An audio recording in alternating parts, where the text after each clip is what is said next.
A young girl's dream turns into a royal nightmare, from a pristine white wedding gown to a blood-stained crown. Diana, the fragile princess who couldn't fight an entire system. A tragedy the British royalty tried to bury. What's the truth behind it all? July 29th, 1981, the day England awaited a new fairy tale. Diana Spencer, a 20-year-old with bright blue eyes and a shy smile, stepped down from a royal carriage. Her wedding gown flowed like a river of white silk, followed by the awestruck gasps of millions. The ceremony was broadcast live, every lens focused on her England's Cinderella. Inside the cathedral, Prince Charles waited at the altar, a handsome man with a radiant smile. Diana looked at him, her cheeks flushing, her heart racing. The priest raised the Bible, his voice echoing under the soaring vaulted ceiling. Prince of Wales, do you take Diana Spencer to be your wife, to love, cherish, honor, and remain faithful in prosperity and adversity, in sickness and health until death do you part? Charles smiled, his voice smooth as an autumn breeze. I do. He looked at Diana, his gaze so tender, it made her heart clench a moment that felt utterly real. But his fingers tucked in his pocket were subtly crossed. A false vow had just been spoken in the holiest of places. The priest turned to Diana. Diana Frances Spencer, do you take Charles to be your husband, to love, honor, respect, and remain faithful until death do you part? Diana took a breath, her eyes blazing. I do. Her voice was clear, confident, unwavering. The hall erupted in bells, music, and faith in a perfect royal dream. Only one person in the third row. Camilla smirked as if she knew the dream was merely a stage built on lies and pride. Good. The game has begun. Buckingham Palace, July 29th, 1981, 11:48 p.m. The bridal chamber was meticulously prepared. Candlelight flickered on the gilded vaulted ceiling. Crisp white sheets exuded a faint lavender scent. And on the table, an expensive bottle of French champagne sat beside two crystal flutes. But the room was suffocatingly cold. Diana stood before the mirror, removing royal jewelry from her neck, ears, and meticulously styled hair. Her silk nightgown clung to her slender frame, yet she felt exposed, fragile, like an artifact displayed now, returned to storage. The door swung open. Charles entered, his white shirt, still button tie slightly loosened. Do you need any help? Diana asked, her voice straining to stay calm. No need, Charles replied. He glanced around, then walked straight to the desk by the window, pouring himself a glass of champagne without offering her any. Are you tired? She forced a smile. Today must have been overwhelming. Charles didn't look at her, his gaze fixed on London's night sky. But at least it's done. Done, she echoed, uncertain. He drained his glass and shrugged off his jacket. Go to sleep. We have a BBC interview tomorrow morning. You should seem happy. Silence fell heavy and thick, like a stage after the lights go out where actors remove their masks and retreat into shadow. Don't you have anything to say to me? Diana blurted. A word of love, a thank you. Or at least Charles cut her off, not angry but cold as protocol. Don't expect romance here, Diana. We're not living in a novel. You were chosen because you fit and you played your role well. That's what matters most. She stared at him, her blue eyes shimmering with unshed tears. What about love? He said nothing. Diana stepped closer, just a few feet away. Have you ever loved me, even a little? Charles sighed, turning away, his words a slap. Don't delude yourself. Love was never part of the deal. And with that, he walked out. No embrace, no kiss, no goodnight. The door closed gently but cruelly. Diana sank onto the bed, clutching a pillow, as if it were the only thing keeping her from shattering. Her heart racing with joy amid cathedral bells that morning now felt hollow like the silence after fireworks. Outside, London slept peacefully, but in the heart of England's princess, a storm had begun. The next morning, faint sunlight filtered through towering curtains, illuminating the cold sheets. Diana woke in silence, still clutching the pillow, as if in her dreams she'd clung to an explanation. The royal bedroom was a vision of opulence, every piece of furniture crafted to perfection. A massive wardrobe held dazzling gowns, modern amenities polished to flawlessness. Yet amid all this splendor, there was no trace of love. She rose, slipped on a robe, and stepped barefoot onto a frigid Persian rug. Beyond the balcony, dozens of reporters waited, cameras raised. She knew she had to smile. She knew she had to keep performing. Diana stepped out, offering a gentle smile. Camera shutters clicked. Crowds cheered her name like waves crashing. But inside, she felt like an actor in a vast theater, applauded by an audience, for a role she hadn't chosen. Back inside, her gaze met the large mirror in the drawing room. She stared at herself, a perfect hair, radiant face, the gentle smile England adored. Then her eyes lingered at the mirror's depths where no light remained. A stifling summer noon sunlight poured through tall glass windows, illuminating a mahogany bookshelf in Charles's study. Diana entered holding an old wedding album, a small gift she planned to send to her aunt in Althorpe. She'd taken hundreds of photos but wanted one special image, one where Charles looked at her without a lens. She opened the left desk drawer, unlocked, meant for odds and ends, opera tickets, event invitations, old postcards. But today, a thick envelope tied with a dark red ribbon caught her eye, a parcel that shouldn't be there, certainly not from a palace aide. Diana picked it up, her hand trembling not from fear, but from instinct warning her this wasn't hers to find. She untied the ribbon. Thick, elegant paper, faintly scented with perfume. Handwritten notes in blue ink, slanted, feminine, unmistakable. From the first line, she couldn't breathe. Charles Verjure dreamed of a wedding, but ours not this morning's charade. Still, everything is going as planned. Her heart stung. Her eyes raced over the words, each line pulling her into a labyrinth with no exit. Not one letter, but a series spanning months before the wedding. She's lovely in a simple way. I almost pity her. But that's why she's the perfect pawn. I trust she won't suspect a thing until it's too late. Diana sank into an armchair by the window, the letters slipping from her hands, scattering like shards of a fallen mask. She didn't cry, didn't scream. She froze as if every emotion had solidified. She stared into the void, her eyes wide, following the sunlight, slanting across the marble floor. A simple, brutal question echoed in her mind. Did I marry love, or sign a contract to surrender myself? Bitterness spread through her chest. Questions that had flickered in her mind over weeks, the fleeting touches, the absence of true gazes. The invisible wall between them now clicked into place. Charles had never loved her, perhaps never tried, because he didn't need to. He had Camilla, the woman without a crown, but with real power over his heart and over this game. Diana bent down, retrieving a fallen letter. At the bottom, in slanted script, "We'll have it all, my love, and she'll be the perfect curtain." Her hand clenched, not in anger, but in wordless humiliation. No one in the palace had thought her clever enough to notice, or strong enough to understand, but now she understood. 2 days later, a gala was held to celebrate the marriage with Commonwealth representatives. Diana descended the grand staircase in a sapphire gown, her smile soft as morning dew. Cameras clicked relentlessly. Everyone marveled. The new princess looks perfect. Perfect. The word echoed in her mind like a curse. Every step, every nod, every glance was calculated. No longer Diana Spencer of yesterday. She had become the image they wanted, but not because they demanded it, because she chose it. When a reporter from the Times asked how she felt after the honeymoon, she smiled gracefully. "We had a wonderful trip. Charles is a brilliant companion. I have so much to learn from him." Beneath the flawless red lipstick and mascaraed lashes, her eyes were no longer naive. She stopped seeking love. She began building influence. A week later, Diana visited the Royal Marsden Hospital, bypassing strict royal protocol. No Rolls-Royce, no grand entourage. She walked in like an ordinary person embracing a child undergoing chemotherapy, whispering to the trembling girl, "You're so brave, stronger than most grown-ups." The photo, her cradling the child, hand on her cheek, graced the covers of dozens of newspapers. No one mentioned her dress. No one mentioned Charles. They spoke only of Princess Diana's heart. That night in her room, she wrote in her diary, "I wasn't born to be an icon, but they forced me to become one. So I'll choose how I define that icon. If love can't save me, perhaps compassion will." Her gaze drifted to the window. London's sky was pitch black, but distant lights twinkled endlessly. Diana knew she couldn't defeat them with power. But she had the public, and the public loved the truth.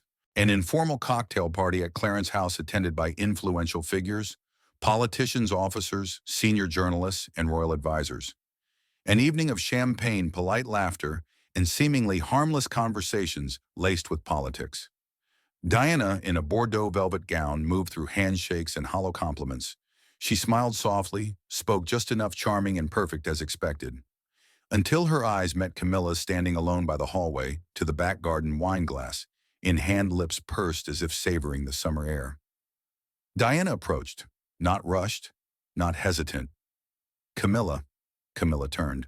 Her gaze was sharp as a blade, but her lips curved into a polite half-smile. "Oh, Diana, you look stunning tonight. A new bride like you must make England proud." Diana stood opposite, her voice calm. "Thank you, but you know I just read some fascinating letters. Someone called me the perfect pawn."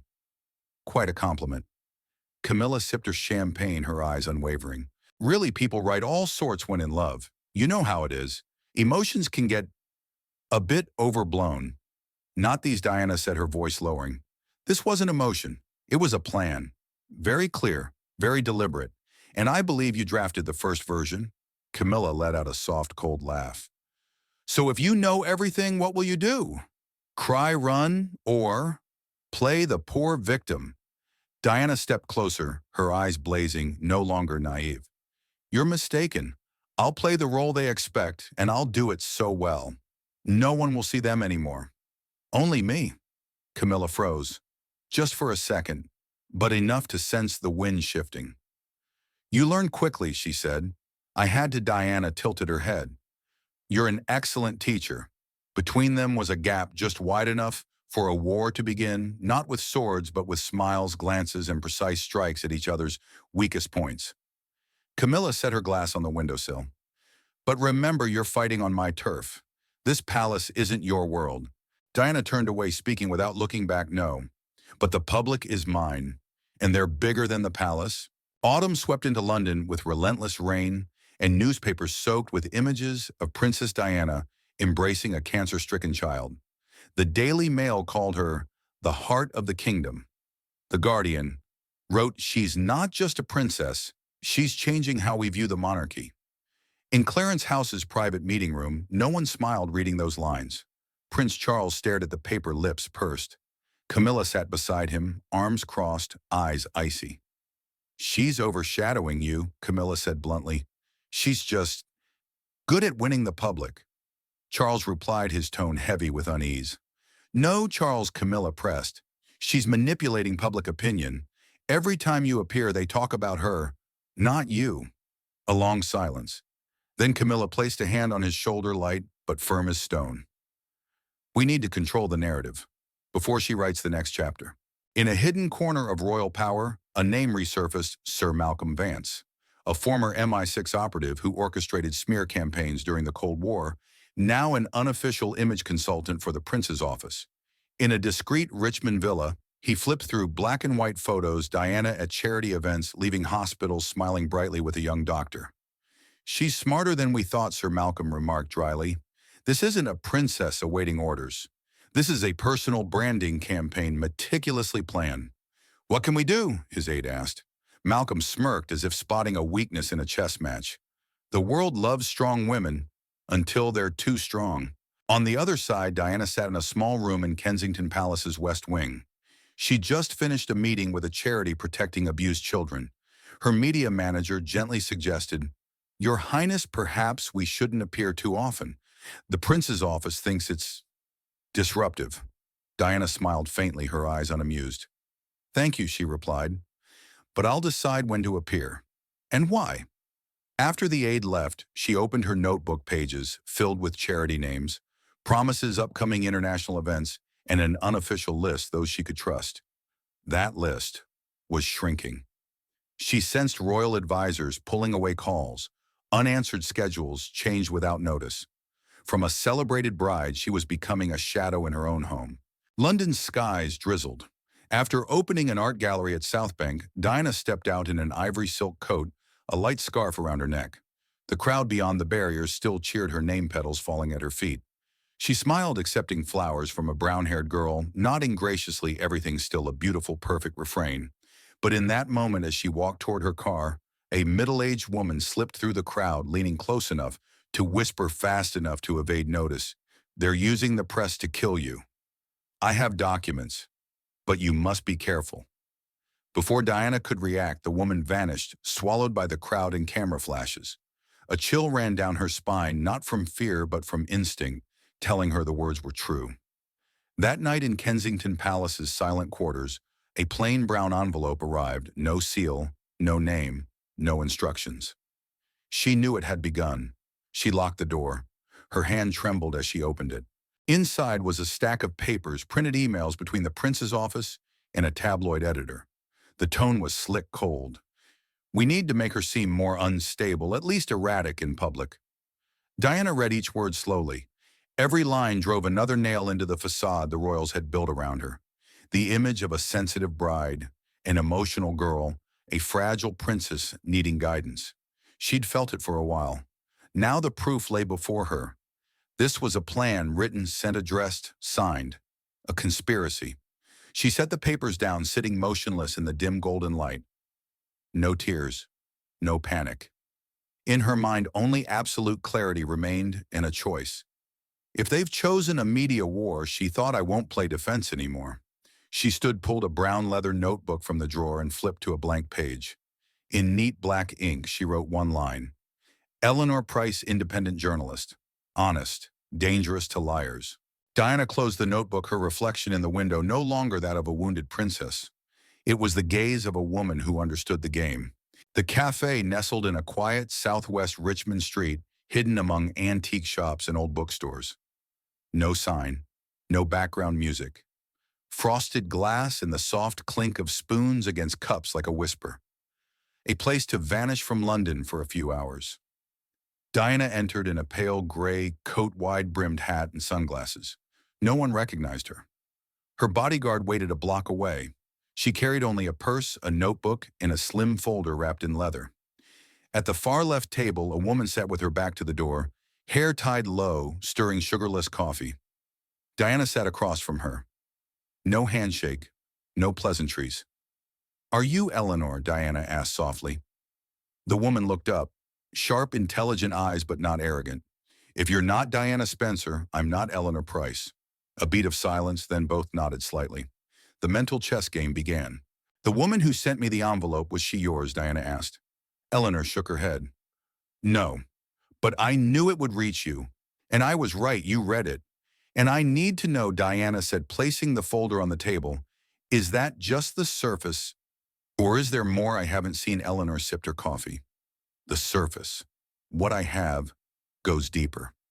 But I need to be sure. Do you really want the truth? Not as a princess, as a woman ready to fight the system. Diana met her gaze, calm and resolute. There's no turning back.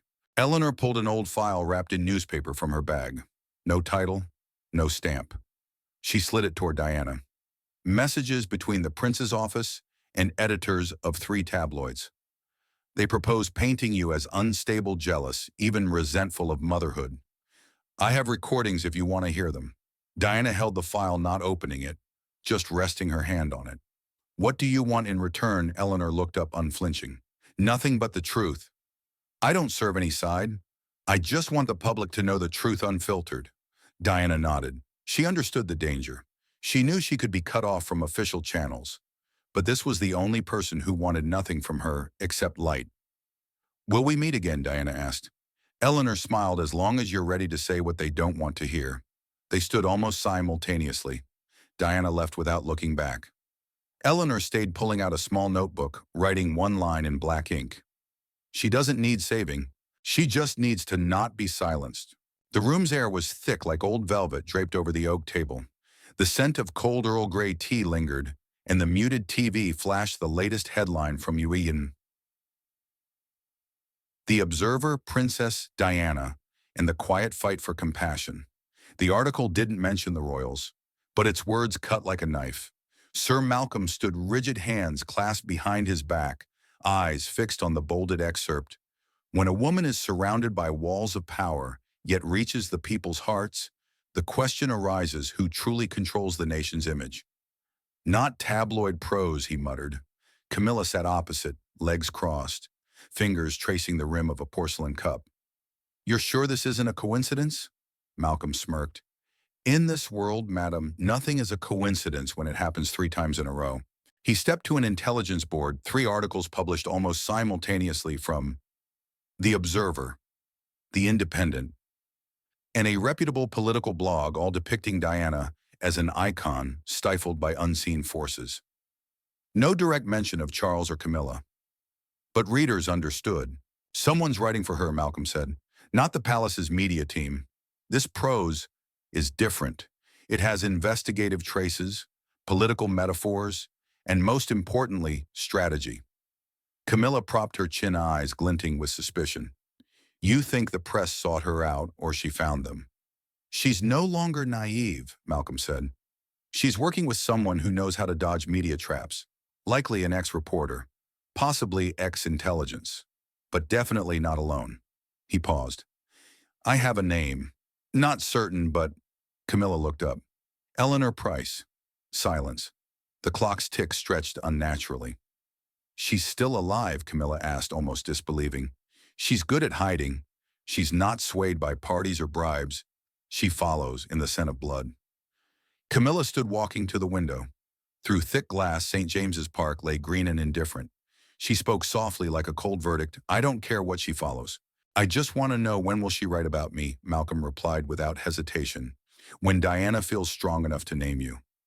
And we can't let that day come. Camilla turned her eyes like steel. Then discredit her, make her seem unstable, but this time leave no trace, not like Paris. Malcolm nodded and left. As the door closed, Camilla stood by the window, her hand tightening, nails digging into her palm. She knew one thing: Diana was no longer fighting alone, and that scared her. That meant it was time for Camilla to act. 10 days after the Clarence House meeting, the Daily Echo, a paper known for supporting Diana, published a cryptic editorial simply titled, When Compassion Becomes a Stage. Diana was eating breakfast alone at Kensington Palace when her media aide entered holding the folded paper. He hesitated. Diana looked up. Something new, they're starting their attack. She opened the paper. A long article, no photos, no sensationalism, no scandal. But every sentence drew blood with a blunt knife. The public adores a gentle princess embracing children. But do these acts reflect a deeper strategy? In a media landscape driven by sympathy, can we question what remains untold? A strong woman or a figure skilled at evoking pity? If so, where's the line between truth and performance? Diana set the paper down. She closed her eyes and massaged her temples. She knew this was just the beginning. That afternoon, she called Rebecca Miles, her former media advisor, who helped craft her first HIV speech. Rebecca was silent when Diana asked, Did you read today's article? I did. And what do you think? A pause on the line. Then Rebecca answered like someone pulling back from a flame. Diana, I think maybe it's time to step back a bit. The public loves you, but they tire easily. Just advice. Cold. Detached. No trace of the old friend's warmth. Diana hung up. No more words needed. Another ally lost. That evening, Eleanor texted, Today's paper was a test. I know you saw it. They're drawing blood, seeing how you react. Silence or screams. Diana didn't reply immediately. She stood before her bedroom mirror, wiping away layers of makeup after a long day. No, I won't scream. I'll smile, she whispered. She understood in a war of words, victims who thrash sink faster. But standing still, staring straight, and waiting for the moment she could make them retreat. Monday morning, London's skies were heavy gray wind lashing Kensington Palace's windows. Diana sat on the drawing room sofa holding an untouched teacup. An aide rushed in, no knock, face pale. Your Highness, the Daily Mirror. This morning, Diana looked up, her gaze steady. Show me. She took the paper. The front page showed her hugging a girl in Manchester the previous week, and event papers had called the month's most humane image. But now the bold red headline read, Emotional Manipulation. Diana's charity performance. Below the opening, sliced like a scalpel. Can compassion become a tool to sway public opinion? While the prince quietly works with international organizations, the princess repeatedly steps before cameras playing the innocent angel. Insider sources say palace advisors are concerned about the princess's emotional instability, prone to tears backstage and clashing with royal protocol. Diana gripped the paper, hearing it crumple in her hands. The Daily Mirror. The same paper that once printed Diana England's heart over a Union Jack. She'd thought it the last to turn. She called her media manager. The phone rang 3 times, then cut off. Her private secretary was absent. Tomorrow's meeting was postponed due to changes from Clarence House. Diana realized this wasn't news. This was a campaign. That afternoon, visiting a cancer treatment center, reporters no longer bowed. One asked bluntly, "Your Highness, any comment on using children's images to polish your persona?" She froze, not from the question, but from the reporter's eyes. He'd once asked for her autograph for his daughter, a shy man with a gentle smile. Now his gaze was cold as steel, his voice emotionless. Diana smiled faintly, but inside she felt pushed off a cliff by the hands that once lifted her. That hurt more than any enemy's hatred. Diana didn't sleep for 2 nights. After the Daily Mirror's betrayal, she knew she was fully surrounded, not just by the press, but by old handshakes and trusted gazes, now retreating in silence. She was hunted. But in that isolation, something else emerged: cold clarity and a choice with no retreat. She wouldn't fade silently as a discarded icon. If they wanted her to vanish as a shadow, she'd shine like a beacon, blinding them. And Diana played her card. There were 3 people in this marriage. So, it was a bit crowded. Her voice rang clear on live broadcasts. No advisors, no script, no palace permission, just her and the camera's steady light. Then she read a handwritten letter from Charles to Camilla. "You're the only thing keeping me sane in this world of pretense. She's just a silk curtain." The media exploded. The nation woke in shock. Headlines changed overnight. Diana Royal betrayal confirmed. From newsstands to primetime talk shows, from citizens to MPs, everyone spoke of one thing: the princess had spoken. And this time, no one could silence her. A tidal wave of support for Diana surged. Flowers piled outside the palace social media, flooded with her old photos and the words, "We believe her." A petition demanding Charles renounce his succession gained hundreds of thousands of signatures. For the first time, the light was hers. For the first time, Charles and Camilla lost control of the narrative. At Clarence House, the sound of breaking china echoed. Camilla had thrown a teacup against the wall upon seeing The Guardian's cover, "Secret Love and Royal Lies." Charles stood pale as if drained of blood. He never thought she'd dare. The naive girl of yesterday had used his own voice, his own words, to burn the image the palace spent decades building. He no longer controlled anything. The crown and public opinion slipped from his grasp. Camilla turned to Sir Malcolm, standing like a shadow by the door. "She's destroyed everything." Malcolm nodded, silent. "If we let her continue, we'll be buried in her shadow." Charles said nothing. He walked to the window, staring at the empty lawn, where reporters camped like a siege. He clenched his hands behind his back. Then, without looking at anyone, his voice rose dry as a secret tribunal's verdict. "Fine. End this." A chilling silence enveloped the room. Paris was chosen, a city bright enough to hide blood under golden lights. August 30th. Diana left the Ritz with Dodi Fayed. Paparazzi swarmed a familiar scene, but this time one of them wasn't there for photos, but for the final push. The black Mercedes sped through the night, armored and alone, like ink streaking across white paper. The driver switched at the last minute, was drunk. Fact. But was that intoxication natural? No one could confirm. Police would verify the alcohol level, and that was enough. The car lost control in the Pont de l'Alma tunnel. A piercing crash echoed through sleeping Paris. Diana was rushed to the hospital, barely alive. Doctors tried. The media frenzy erupted. But her heart stopped at 4 a.m. She died at 36. No claim of responsibility, no clear evidence. An investigation opened, then closed. Conclusion: a high-speed crash due to a drunk driver. The shock of her death was so great that prior events faded from memory. Her funeral unfolded in national mourning. Flowers blanketed the palace gates. Millions wept. The world bowed. But at Clarence House, silence reigned. Charles stayed mute. Camilla vanished from the press for weeks. Sir Malcolm left England the next day. Diana didn't die in the tunnel. She died earlier, when they decided she no longer fit the role. She died when she refused to smile on cue, when she dared to love outside the palace's schedule, when she was too real in a monarchy built on symbols. Above all, she died because she was no longer an image but a voice, and that voice couldn't be controlled. In their world, what can't be controlled must be erased, but there's no true disappearance. Charles ascended the throne. Camilla became queen. The coronation proceeded with bells and children's choirs. Their desires came true. The crown was passed. Legitimacy restored. Gossip was quelled by polished editorials and political handshakes behind red velvet curtains. History was rewritten with selective words. Speeches mentioned only a challenging past. New photos were hung, old ones quietly removed. Diana wasn't erased, but blurred like a beautiful, fleeting dream, inconvenient to recall. But blood never vanishes. Blood isn't on paper. It's in memory, and memory can't be edited. They could wash their hands with rituals, titles, time. But those hands gloved in white or holding a scepter would always bear blood. Diana's gone, but she's never absent.